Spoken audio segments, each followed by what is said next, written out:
Les violences sont extrêmement traumatisantes. Elles vont avoir un impact lourd sur la personne, sur le cerveau, et vont générer en fait un ensemble de mécanismes de sauvegarde exceptionnels qui vont être à l'origine de la presque totalité des conséquences psychotraumatiques sur les personnes de ces violences.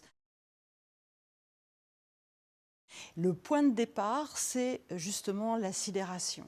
C'est-à-dire qu'en fait, face à des violences qui sont terrorisantes, incompréhensibles, impensables, qui n'ont aucun sens, la personne en face ne peut pas intégrer ces violences. Elles font effraction, en fait, dans sa capacité de les penser.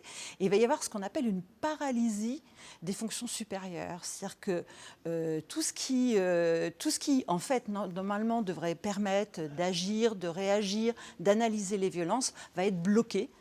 Et les personnes vont se retrouver vraiment dans une situation où elles ne vont pas pouvoir parler, crier, se défendre sur le plan psychique, mais aussi sur le plan moteur, elles vont être aussi immobilisées.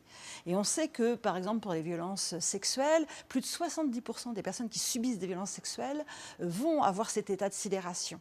Il est d'autant plus fréquent que la personne se retrouve piégée avec des situations complètement terrorisantes et complètement aussi impensables, enfin, qu'on ne peut pas comprendre, par exemple, comme un proche, comme un conjoint qui va exercer ces violences. Et ça va faire basculer la personne dans un état, effectivement, de paralysie psychique et de paralysie motrice.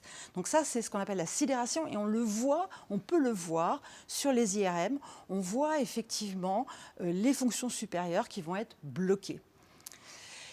Alors c'est souvent ce qu'on peut reprocher aux victimes, c'est pourquoi n'avez-vous pas crié, pourquoi ne vous êtes-vous pas défendu? En fait, c'est tout à fait malheureusement normal par rapport aux violences qui sont exercées. Et plus l'agresseur va avoir une stratégie où il va être terrorisant, où il va être impressionnant, où il va en fait tenir des propos ou avoir des comportements totalement incohérents, plus la sidération va être importante.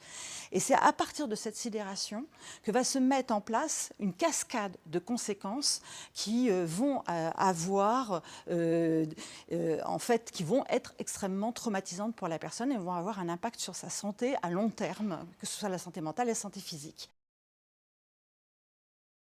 Ce qui se passe, c'est qu'à partir du moment où les fonctions supérieures sont paralysées, elles ne peuvent plus moduler la réponse émotionnelle. Dans le cerveau, on a une petite structure qui s'appelle l'amygdale cérébrale qui s'allume en cas de danger et qui fait sécréter par les surrénales de l'adrénaline et du cortisol qui permettent à l'organisme de se préparer à agir, à fuir face à des violences.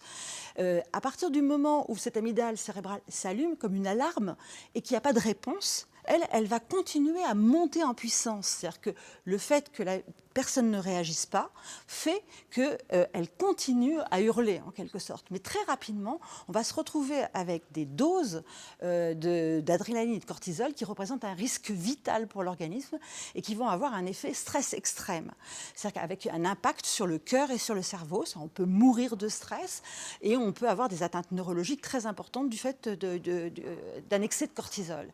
Et à ce moment-là, le cerveau n'a comme moyen pour permettre la survie de l'organisme, de la personne, que de disjoncter exactement comme dans un circuit électrique qui serait en survoltage, où il y a des appareils qui risquent de griller, et du coup ça va disjoncter pour éviter, pour protéger en fait les appareils les plus importants, et pour l'organisme c'est le cœur et le cerveau.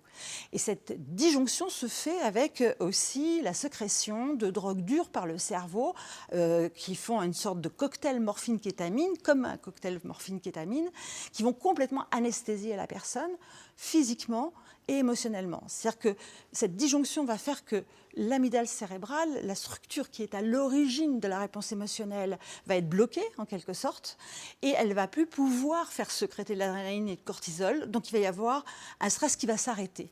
C'est-à-dire que la personne, d'un seul coup, ne va plus ressentir d'alarme, elle ne va plus ressentir de stress, elle ne va plus ressentir de douleur. Et ça va lui donner une sensation d'irréalité, comme si elle était spectatrice de l'événement, comme si elle se regardait, et de dépersonnalisation très très intense, très particulière et c'est ça qu'on appelle la dissociation traumatique. Cette dissociation traumatique, le fait que la personne soit privée de ses émotions empêche complètement la personne de pouvoir réagir, de pouvoir aussi trouver des solutions, se battre. Elle est plus du tout, elle est comme vidée, elle est comme, en fait c'est comme s'il y avait une hémorragie psychique, elle n'a plus d'énergie émotionnelle et elle va être automatiquement sous emprise de l'agresseur qui va pouvoir faire d'elle ce qu'il veut. Il va pouvoir lui imposer tout ce qu'il veut.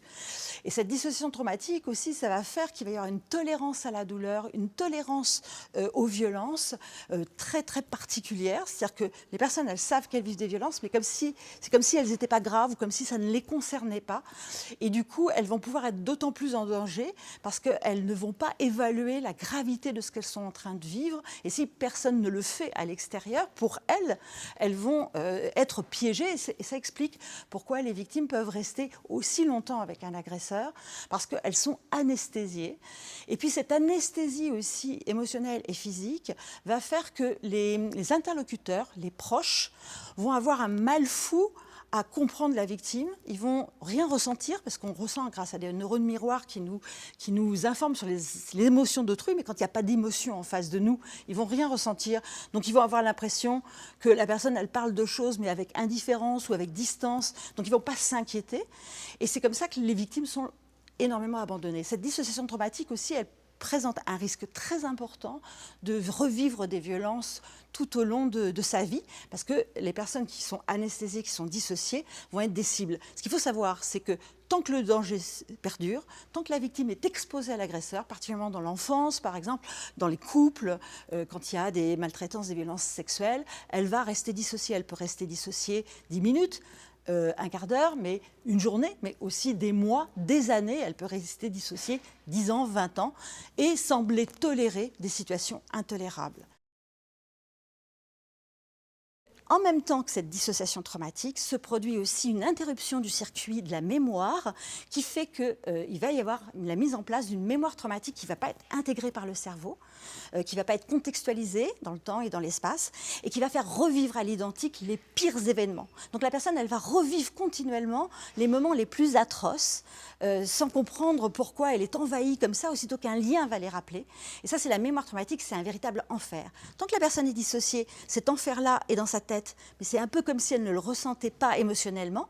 Et aussitôt qu'elle ne va plus être dissociée, c'est là où ça va exploser. Ça explique aussi pourquoi, par exemple, les femmes victimes de violences conjugales, quand elles sont enfin à l'abri, qu'elles ne voient plus, qu'elles sont plus confrontées, qu'elles sont plus exposées à leur agresseur, à ce moment-là, elles se retrouvent, elles sortent de la dissociation, et c'est souvent à ce moment-là que ça explose en elles, et elles revivent les événements qu'elles ont vécus. Elles ont des attaques de panique, des angoisses, elles entendent des phrases de l'agresseur atroces: tu vaux rien, tu mérites ce qui était arrivé, tu n'as pas le droit de vivre, etc. Et elles se disent, en fait, il avait raison quand il disait que je ne pouvais pas vivre sans lui, c'est bien la preuve que je ne peux pas vivre sans lui. Et du coup, qu'est-ce qu'elles font? Elles peuvent revenir, et quand elles reviennent, l'agresseur a le pouvoir de les dissocier, de les anesthésier, et du coup, elles semblent aller mieux, sauf qu'elles ne vont pas mieux, bien entendu, parce que quand on est anesthésié émotionnellement, c'est pas pour autant qu'on n'est pas impacté. Vous savez, quand vous êtes anesthésié au niveau de la main, c'est pas parce que quand vous mettez votre main sur une plaque électrique, c'est pas parce que vous êtes anesthésié que vous n'allez pas être brûlé. Donc les conséquences vont être d'autant plus graves que les personnes sont dissociées, et elles vont être d'autant moins protégées. Ça explique par exemple que pour les violences sexuelles, 83% des personnes qui subissent des violences sexuelles disent qu'elles ne sont ni reconnues ni protégées. Et plus les personnes sont très jeunes, plus ces processus que je viens de vous expliquer, de sidération, de dissociation, de mémoire traumatique, va être important.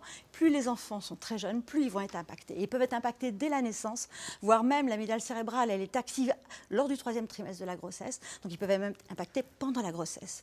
Donc il va falloir vraiment prendre en charge ces victimes, les protéger, comprendre ces éléments-là, ne pas considérer que parce qu'elles n'ont pas pu se défendre, que ce n'est pas elles qui sont en incapacité de se défendre parce que c'est leur personnalité, c'est que c'est du fait de mécanismes de sauvegarde, elles sont en incapacité de se défendre par rapport à un cerveau qui se met en mode dissocié.